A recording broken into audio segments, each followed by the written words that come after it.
This has got nothing to do with makeup, nothing to do with mental health.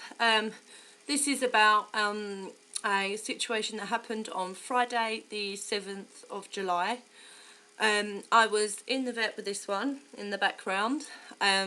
Something just wasn't right with him. I just wanted to take him to a vet just to make sure that there was nothing seriously wrong with him. Bloody hell. And then while I was in there, like waiting to be seen, a gentleman came in with a dog attached to a lead and said, "I've just found this dog dumped over the chase." And the chase is a number of lakes in the Barking and Dagenham area of near where I live. The receptionist explained to him that they don't take stray dogs. And that's not down to them. They said to him that he would need to contact the dog warden, and then the dog warden would take the dog on. He said, "I haven't got time for that." You know, and they were really umming and ahhing whether to take the dog in, and I just turned around and said, I'll take him, because I thought, you know, it should have just been okay, but no, it was umming and ahhing, so I said, I'll take him. And obviously, because I did have a dog of my own, oh, he's disappeared now, he's run out the room. I said I need to just make sure that this dog hasn't got anything catching, because obviously as much as I want to help, I can't risk my own dog getting ill, because obviously I love that dog more than I love this new dog. So they took the dog into a room, and that's where all this was said. There was a blonde-haired lady, sort of hair length about here, who said, well, I don't see how we could have anything catching. And at the time, parvovirus did not even enter my mind. But anyway, and, you know, she looked at him, literally looked with her eyes, just looked, that's it. No physical examination, nothing. No mention of food, nothing. I had to say, well, could you get, could you at least get some food? Or, like, him or her some food, etc. And then, obviously, I said about the dog getting checked over, and they said to me that when I took my dog in to get checked over, to take this dog in also and ask them to look at it then, which I did, and again, eyeballs. That's all. That's the only looking that was done. And during that time, a lady came into the room, the receptionist, and said that she'd spoken with the warden, and the warden was going to collect the dog straight from there. So that meant I wasn't allowed to leave with the dog, you know. And again, I had to say, well, can you get some food and some water and stuff? So the lady said, oh yeah, we'll do that. We'll get some food and water, etc. I got my dog looked at. He was fine. I gave him back to my partner. Like my dog, I gave him back to my partner, who was in the waiting room with my 1-year-old baby as well. And I said, because I'm going to go and sit with the dog, I'm not just going to leave her, to, you know, to be scared and everything. So I went in, sat in with her, and I'm not a vet, but the dog, as you will see in the video, I tell you what, actually, I'm going to take this opportunity to put the clip in that I did take of the dog while I was waiting with the dog, and then I'll ask you the question I want to ask you straight after that. So I tell you what, let's insert the clip of the dog now. Right, does anybody recognise this dog? It's a greyhound. It was abandoned over the Chase Lakes. Someone abandoned it over the Chase Lakes in Dagenham. Just left it there. You can see it's so skinny.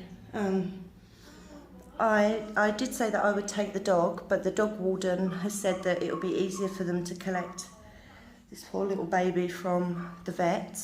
It's registered to an address in Devon, but as I said, you know, the poor baby's in such a bad state, and and so far from home, you know. I mean, I don't know if the dog was stolen from Devon and dumped down here, or, you know, I don't know much at all. It doesn't look to be very old greyhound at all. It's really small.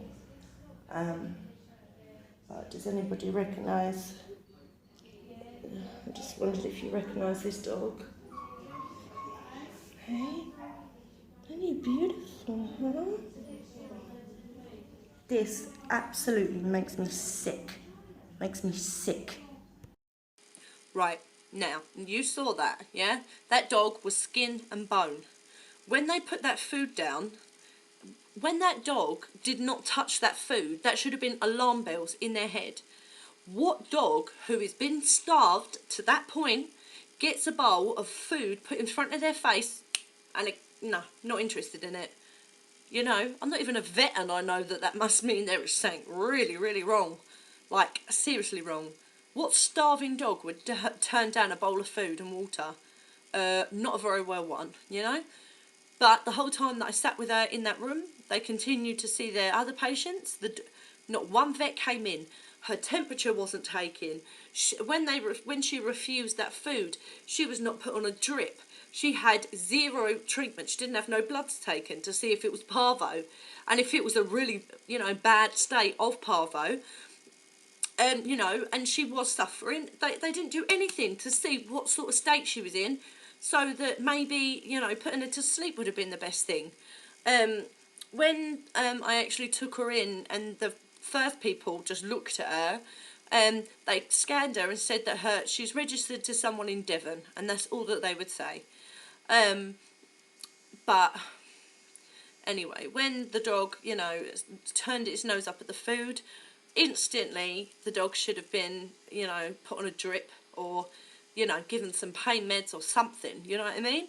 And the reason that I make that point very clearly is because the second that those people said that I'm not allowed to leave with that dog, that was them accepted responsibility for that animal. Them saying, she's got to stay here until the dog warden comes. That's them saying, okay, we're taking responsibility of this dog until the dog warden comes. Therefore, like I said, she should have been put on a drip, she should have had blood, she should have had everything. Not only for her safety, but as I mentioned in the beginning of the video, well, actually, I don't know if I mentioned in the beginning of this video, because this is the second time I filmed this now, but she pooed blood everywhere, all over the receptionist floorway. It was pooey blood as well. If that's parvovirus, that area needed to be seriously disinfected, because loads of animals walk backwards and forwards over that spot every minute of every day, and that would have needed to really be disinfected, that area. No one took any care in doing that either. So they're not just putting that poor dog at risk of dying a slow death, they're putting other people's pets at risk. And I do understand that, if people keep up with their injections, dogs should be immune to parvo and things like that, but the charge still should not have been took. It shouldn't have been took, And since then, I have been, over the weekend, it was difficult, but I've been relentlessly trying to find out where Baby is. When I say Baby, that's the name of the dog. I just called it Baby for now. But nothing.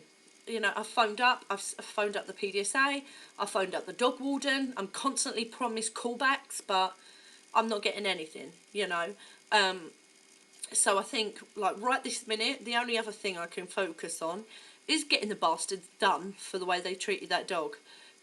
That's what I mean. It's not called PDSA, Pet Aid Hospital, for no reason, And as I said, I do understand policies if they do not accept strays, but the second they obviously said the warden's going to collect her from here, that is them going, we're taking responsibility. So there we go. Right, I'm going to ask everybody to just share this video, share it everywhere, and yeah, fingers crossed, next time I do a video update, I'll actually have an update of answers, not just loads of questions. But the other reason I uploaded this video is because you would have thought that me trying to do things for this dog, would be enough. But there were a few people on Facebook that are hounding me. They're literally hounding me because I've not got back to them individually about what's going on. I've got 100 of people messaging me about this poor baby. I can't get back to every single one of you people. I can't. It's impossible. And you are the sort of people that's making me think, oh my God, no, do you know what, I don't want to do this no more, I give up, no, too much stress, because as much as I want to help Baby, okay, I do have a life of my own to lead, You know, I mean, she's a lot older now, but you see this? This is my daughter, yeah, who also needs looking after. My dog, who needs looking after. And, you know, people don't know this about me just yet, but I suffer with really bad panic attacks. I suffer with really bad IBS, where, you know, there's loads of things going on in my life other than this thing. Yes, helping this dog is important to me, but I do have other things to deal with, okay? So, you know, you need to make your mind up. Either you want me to, you know, just get on with looking after the dog and maybe not responding to every single message, or are you going to push me to the point where I'm just going to say, fuck it, I can't do it no more? Yeah, so please consider that, because you're only going to be doing the dog damage yourself if you don't just, you know, leave me to continue to do things, all right? This is important to me and I will not let it drop, so I hope that is enough for now.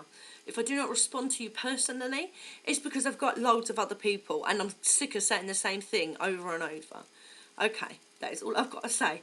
Remember, share the video and let's see if we can't get this case resolved. Thank you, guys.